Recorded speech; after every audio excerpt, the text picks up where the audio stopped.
for me, it always comes down to the storytelling. We go back to Bruce Lee's fight scenes, and he had a lot of storytelling in that. You see his little moments, when he gives looks and.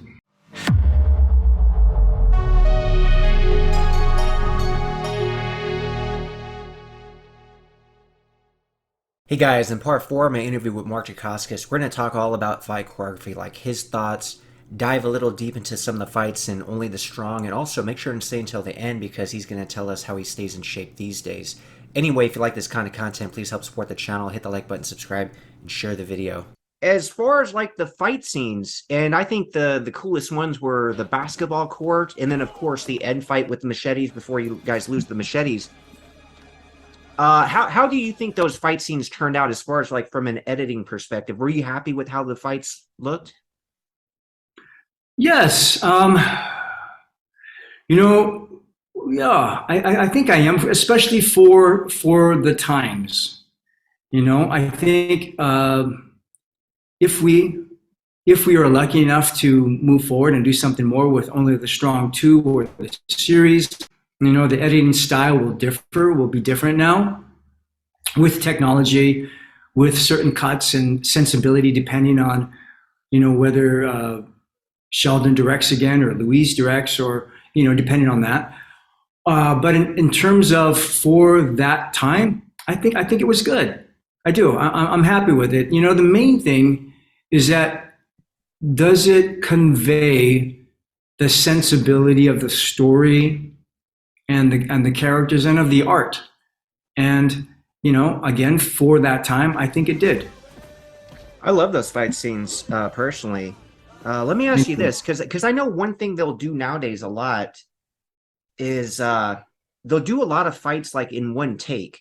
Now, obviously, guys like you, guys like Scott Adkins are very skilled. They could do this choreography in one take. They could do the whole sequence because they're real martial artists who've been training for decades. But as far as like a film goes, do you actually prefer that, or do you prefer the more cinematic cut into like really cool angles, or do you just like to watch it flow in one take? What's your preference? My preference is what is the ability and see the martial arts and the physicality of it, but does it tell the story? In the end, for me, it always comes down to the storytelling. We go back to Bruce Lee's fight scenes, and he had a lot of storytelling in that. You see his little moments, when he gives looks and does things. It's really about that, I think. If it works for the story and the sensibility of what you're trying to convey, then do that. If it means longer cuts, great. Longer sequences, great. If it means shorter sequences, great. What I think is important is that when you're when you're filming the fights, to hopefully have a previs, pre-visuals, have and this is what a lot of the and nowadays what the stunt coordinators and fight choreographers do is they'll have everything choreographed before, they'll have a shot on camera. Saves time and energy and less chance of somebody getting hurt by doing things that's not going to be used in the actual movie anyway. I think that's a really safe, pragmatic way of working. Choreograph the fight scenes, figure out the shots, film it, show it to the director, get it approved or modified, but you go in shooting the scene with as much preparation as possible, knowing that, the director may want to try something different and modify this or that. That's fine. But at least for the most part, you have a very strong structure of knowing what you're going to do, as opposed to, covering a big master of the fight scene, which is, great if you have months or at least weeks to practice this thing. The whole sequence, you get this master and then you go in for coverage. But a lot of times I feel like, you do all this big master and then why? Because they're not going to use the master for most of it anyway. So I love the way that, the choreographers and the stunt coordinators are working nowadays with previs. And a lot of that is due to technology. We have the technology and iPhones and we can do all that, and the editing systems on the computers. We didn't have access to that technology when we did Only the Strong way back then, Yeah. But you have it now, and I think it's great. So back to your question, in the end, I think it really depends on the sensibility and what you want to convey in the story. Sometimes the long sequences, the big runners, are great, and other times the shorter sequences and quick cuts are great as well for that particular story. It depends on what you want to tell.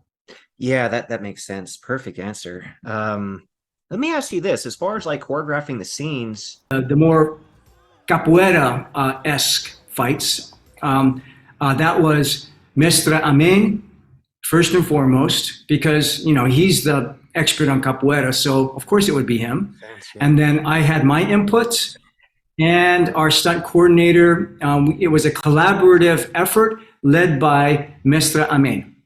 Oh, cool. And how long did it take to film that basketball sequence? And did you get injured at all? Because that's a pretty rough fight. So I'm happy to say that for all of Only the Strong, uh, nobody that I know of got injured, myself included. Oh, nice. So injury free on that whole movie. Oh, good.